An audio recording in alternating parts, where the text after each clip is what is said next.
اللهم صل على سيدنا محمد وعلى آل سيدنا محمد وبارك وسلم. بسم الله الرحمن الرحيم. فلو أحرم صبي فبلغ أو عبد فعتق. ফালাউ আহরামা, সুতরাং যদি যদি আহরামা সবিয়ুন, কোনো শিশু এহরাম বাঁধে। কোনো শিশু মানে হচ্ছে অপ্রাপ্তবয়স্ক, নাবালেগ। কোনো নাবালেগ যদি এহরাম বাঁধে, কিসের উদ্দেশ্যে? নফল হজের উদ্দেশ্যে। তা আমরা একটা কথা মনে রাখবো, যেহেতু শিশু, তার উপর হজ ফরজ নয়, সে হচ্ছে গায়রে মুকাল্লাফ। একইভাবে এরপরে কথা আসবে আও আবদুন, অথবা কোনো আব্দ, কোনো গোলাম যদি লাউ আহরামা এহরাম বাঁধে। আব্দ যেটা, গোলাম যেটা, যে গোলাম সেও হচ্ছে তার উপর হজ ফরজ নয়। এই ব্যাপারে সমস্ত উলামায়ে কেরাম একমত যে শিশু হোক, নাবালেগ হোক অথবা গোলাম হোক, তাদের উপর হজ ফরজ নয়। এটা একটি কথা। আরেকটি কথা হচ্ছে শিশু, সে গায়রে মুকাল্লাফ, তার উপর শরীয়তের কোনো জিনিস অর্পিত হয় না। আর যেটা আব্দ, গোলাম, তার উপর শরীয়তের বিধিবিধান অর্পিত হয়। সেই হিসাবে গোলাম হচ্ছে মুকাল্লাফ। তাহলে এখন বলা হচ্ছে ফালাউ আহরামা সবিয়ুন, যদি কোনো শিশু, কোনো নাবালেগ এহরাম বাঁধে, তো কিসের উদ্দেশ্যে? ফরজ হজ আদায়ের উদ্দেশ্যে নয়। এটা উদ্দেশ্যে কী হবে? নফল হজ আদায়ের উদ্দেশ্যে, যেহেতু তার উপর হজ ফরজ নয়। যদি আদায় করার ইচ্ছাও করে কোনো শিশু, তাহলে নফল হজ আদায়ের উদ্দেশ্যে যদি কোনো শিশু এহরাম বাঁধে, ফাবালাগা, এরপর এহরাম অবস্থায় সে কি হয়ে গেল? বালাগা, প্রাপ্তবয়স্ক হয়ে গেল। আও আবদুন, অথবা কোনো আব্দ, মানে ওয়ালাউ আহরামা আবদুন, কোনো আব্দ যদি, কোনো গোলাম যদি এহরাম বাঁধে নফল হজ আদায়ের উদ্দেশ্যে, ফাআতাকা, এরপর সে কী হয়ে গেল? স্বাধীন হয়ে গেল। অর্থাৎ এহরাম অবস্থায় সে স্বাধীন হয়ে গেল। ফামাদা, অতঃপর সে হজের কার্যক্রম যা আছে সব আদায় করলো। সে শিশু হোক অথবা নাবালেগ হোক অথবা আব্দ হোক, তারা কি করলো? মাদা, হজের পরবর্তী যা আহকাম কার্যাবলী রয়েছে সব কিছু তারা কী করলো? আদায় করলো। লাম ইউয়াদ্দি ফারদুহু, তার কি হয়নি? ফরজ হজ আদায় হয়নি। লাম ইউয়াদ্দি, আদায় হয়নি, ফারদুহু, তার ফরজ হজ আদায় হয়নি। তার নফল হজই কি হলো? আদায় হলো। পরবর্তীতে যদি ওই বালেগ, ওই শিশু, নাবালেগ শিশু এবং গোলাম যদি পরবর্তীতে তাদের উপর হজ ফরজ হওয়ার শরায়েতগুলো যদি পাওয়া যায়, অবশ্যই তাদেরকে পরবর্তীতে আবার পুনরায় ফরজ হজ আদায় করতে হবে।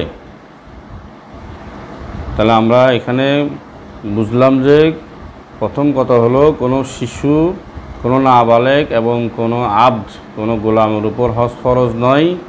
হজ আদায় করা তাদের উপর নফল। তারা যদি হজ আদায়ও করে, কিন্তু পরবর্তীতে তাদেরকে অবশ্যই কী করতে হবে? তারা যদি স্বাধীন হয়ে যায় অথবা বালেগ হয়ে যায়, পরবর্তীতে তাদের উপর হজ আবার আদায়, শরায়েতগুলো পাওয়া গেল, হজ আদায় করা ফরজ। এটা হচ্ছে প্রথম কথা। দ্বিতীয় কথা হলো, তারা হজ করার জন্য, নফল হজ করার জন্য নাবালেগ অথবা কোনো আব্দ যদি এহরাম বেঁধে ফেলে, এরপরে কি হলো? নাবালেগ বালেগ হয়ে গেল, আব্দ সে স্বাধীন হয়ে গেল এহরাম অবস্থায়। এই অবস্থায় যদি তারা স্বাধীন, তাদের অবস্থা, তারা যদি একজন নাবালেগ যদি বালেগ হয়ে যায়, আব্দ যদি স্বাধীন হয়ে যায়, তাহলে তারা পরবর্তীতে হজের যা কার্যাবলী আছে এগুলো যদি আদায় করে, তারপরও তাদের তাদের নফল হজে আদায় হবে, ফরজ হজ আদায় হবে না। পরবর্তীতে অবশ্যই তাদেরকে ফরজ হজের শরাইতগুলো পাওয়া গেলে আবার পুনরায় ফরজ হজ আদায় করতে হবে। এরপর আমরা আরেকটু সামনে যদি দেখি, ফালাউ জাদ্দাদা সবিয়্যু ইহরামাহু লিল ফারদি। এখানে আরেকটা কথা বলা হচ্ছে, যদি জাদ্দাদা সবিয়্যু, ওই শিশুটি, ওই নাবালেগ ছেলেটি যদি জাদ্দাদা এহরামাহু, তার এহরামকে তাজদীদ করে, তার এহরামকে নতুনভাবে তার এহরাম বাঁধে, লিল ফরদি, ফরজ হজের উদ্দেশ্যে, সুম্মা ওয়াকাফা, অতঃপর সে উকুফ করলো, অর্থাৎ আরাফাতের ময়দানে অবস্থান করলো, 9 জিলহজ আরাফাতের ময়দানে অবস্থান করলো নতুন এহরাম পরিধান করে, জাযা আনহু, তার পক্ষ থেকে ফরজ হজ আদায় হয়ে যাবে। বিখিলাফিল আবদি, তবে আবদের বিপরীত। এই মাসালাটা হচ্ছে গোলামের বিপরীত। গোলাম যদি পুনরায় আবার এহরামকে তাজদীদ করে, নতুনভাবে এহরাম বাঁধে, তাহলে ওই গোলাম নতুনভাবে এহরাম বাঁধা তার পক্ষে সম্ভব নয়। নতুনভাবে সে এহরাম বাঁধলেও তার বাঁধা যাবে না। তাহলে সে নতুনভাবে এহরাম বেঁধে হজ আদায় করতে পারবে না। তো এর কারণ কি কারণে এমন হচ্ছে যে নাবালেগ পুনরায় তাজদীদ করতে পারবে এহরামকে, করার পরও যদি সে আরাফাতের ময়দানের পূর্বেই যদি সে এহরাম বেঁধে সে এহরাম অবস্থায় আরাফার ময়দানে যায়, হজ আদায় করে, হজের বিধানাবলী যে সম্পন্ন করে, তার পক্ষ থেকে হজ আদায় হয়ে যাবে। কিন্তু যে আবদ, সে পুনরায় এহরাম বাঁধতে পারবে না, তাজদীদ করতে পারবে না। আমরা লক্ষ্য রাখবো এটার কারণ কি। এটার কারণ হচ্ছে, শিশু, যে নাবালেগ শিশু ছিল, সে যখন এহরাম বেঁধেছিল নফল হজের উদ্দেশ্যে, সে গায়রে মুকাল্লাফ ছিল, তার উপর এহরাম বাঁধাটা ছিল নফল। আর এদিকে পক্ষান্তরে যে আবদ ছিল, গোলাম ছিল, সে কিন্তু মুকাল্লাফ ছিল। সে যখন নফল হজ আদায়ের উদ্দেশ্যে এহরাম বেঁধেছে, তখন তার উপর হজ আদায় করা আবশ্যক হয়ে যায়। কারণ হানাফি মাযহাব মতে কেউ যদি নফল আবাদতের উদ্দেশ্যেও যদি নফল আবাদত আদায় করার উদ্দেশ্য যদি নিয়ত করে ফেলে, তাহলে সেটা তার উপর আদায় করা আবশ্যক হয়ে যায়। ঠিক তদ্রূপ গোলামের উপর যদিও নফল ছিল, তার উপর হজ আদায় করা নফল ছিল, যেহেতু সে এহরাম বেঁধেছে, এহরাম যদি বেঁধে ফেলেছে, তার মানে এখন তার উপর হজের সমস্ত কার্যাবলী আদায় করা, নফল হলো হজের কার্যাবলী আদায় করা তার উপর আবশ্যক হয়ে পড়েছে, যেহেতু সে মুকাল্লাফ ছিল। এই পার্থক্যটা হচ্ছে, একজন হচ্ছে মুকাল্লাফ, আরেকজন হচ্ছে গায়রে মুকাল্লাফ। আবদ হচ্ছে মুকাল্লাফ, যার উপর শরীয়তের বিধিবিধান অর্পিত হয়, আর শিশু হচ্ছে নাবালেগ হচ্ছে মুকাল্লাফ, যার উপর শরীয়তের বিধিবিধান অর্পিত হয় না। এই পার্থক্যর কারণেই শিশু নাবালেগ সে এহরাম বাঁধলেও সে নফল তার উপর এহরাম বাঁধা ছিল নফল, অতএব সে নফল এহরাম ভেঙ্গে সে পুনরায় যদি 9 জিলহজের আগে আবার কি করে এহরাম তাজদীদ করে, তাহলে সে উকুফে আরাফা অবস্থান করলেই তার হজ আদায় হয়ে যাবে।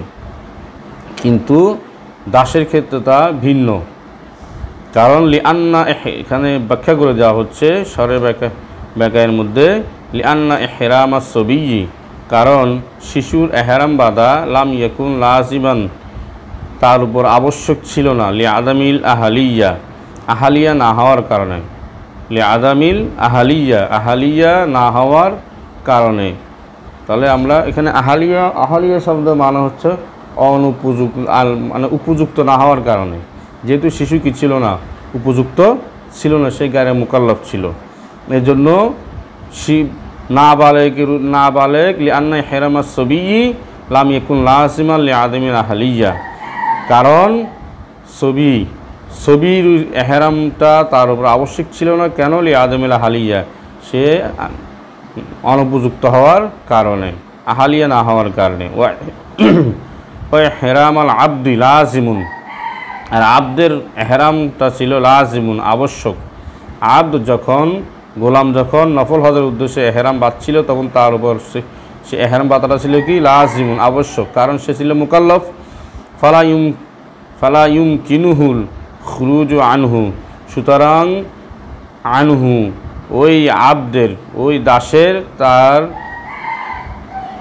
এহরাম থেকে, আনহু মানে এহরাম থেকে বের হওয়া তার পক্ষে, লা কিনুহু তার পক্ষে বের হওয়া সম্ভব নয়। বিশুরুই ফি গায়রিহি, অন্য কোনো কাজ শুরু করার মাধ্যমে, অন্য কোনো কাজ করার মাধ্যমে তার পক্ষে এহরাম থেকে বের হওয়া সম্ভব নয়, কারণ সে ছিল মুকাল্লাফ। আর মুকাল্লাফ ব্যক্তি যদি কোনো নফল কাজ করার উদ্দেশ্য যদি কোনো নিয়ত করে ফেলে, তাহলে তখন তার উপর ওই নফল কাজ সম্পাদন করা আবশ্যক হয়ে যায়, তার উপর বাধ্যতামূলক হয়ে যায়, ওয়াজিব হয়ে যায়। বিদায় তার পক্ষে, গোলামের পক্ষে এহরাম থেকে বের হওয়া সম্ভব নয়, এহরামকে তাজদীদ করাও সম্ভব নয়। তা আশা করি তোমরা বুঝতে পেরেছো। মূল কথা হলো এটাই, সারমর্ম কথা আমরা এটাই বুঝে নিব যে কি কোনো শিশুর উপর হজ ফরজ নয়, কোনো দাসের উপর হজ ফরজ নয়। তারা যদি হজ একান্ত করতেই চায়, তাহলে সেগুলো নফল হিসাবেই সম্পন্ন হবে। এটা হচ্ছে মাসালা। এরপরে কিছু কথা এখানে বলা হচ্ছে, সেটা হচ্ছে যদি তারা এহরাম বাঁধার পরে, নফল হজ করার উদ্দেশ্যে এহরাম বাঁধার পরে যদি কোনো বালেক হয়ে যায়, কোনো দাস স্বাধীন হয়ে যায়, তারপরও যদি তারা হজের কার্যক্রম সম্পন্ন করে, তাহলেও তাদের পক্ষ থেকে নফল হজে আদায় হবে, ফরজ হজ আদায় হবে না। আর যদি আরেকটা কথা যেটা বলা হচ্ছে সর্বশেষ, সেটা হচ্ছে কোনো শিশু যদি 9 জিলহজের পূর্বে, অর্থাৎ উকুফে আরাফার পূর্বে যদি সে বালেক হয়ে যায়, বালেক হওয়ার পরে সে যদি তার এহরামকে তাজদীদ করে, পুনরায় নবায়ন করে, তাহলে সে করতে পারবে, কারণ সে গায়রে মুকাল্লাফ ছিল, তার উপর সে এহরাম বাঁধা অনুপযুক্ত ছিল।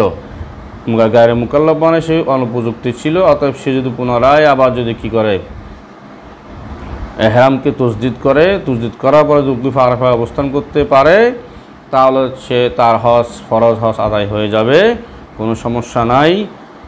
আর যে দাস যে রয়েছে, সে যদি এহরাম বাঁধার পরে স্বাধীন হয়ে যায়, তাহলে সে এহরাম ভাঙতে পারবে না, এহরামকে তাজদীদ করতে পারবে না। সে তার হজের কার্যক্রম সম্পন্ন করবে, এতে তার নফল হজে আদায় হবে। পরবর্তীতে তার উপর হজের ফরজ হওয়ার শরায়েতগুলো পাওয়া গেলে তাকে পুনরায় আবার হজ আদায় করতে হবে। এই হচ্ছে আজকে আমাদের এই আজকের পড়ার সারসংক্ষেপ কথা। আশা করি তোমরা সকলে আজকে পড়াটুকু বুঝতে পেরেছো। আসসালামু আলাইকুম ওয়া রাহমাতুল্লাহ।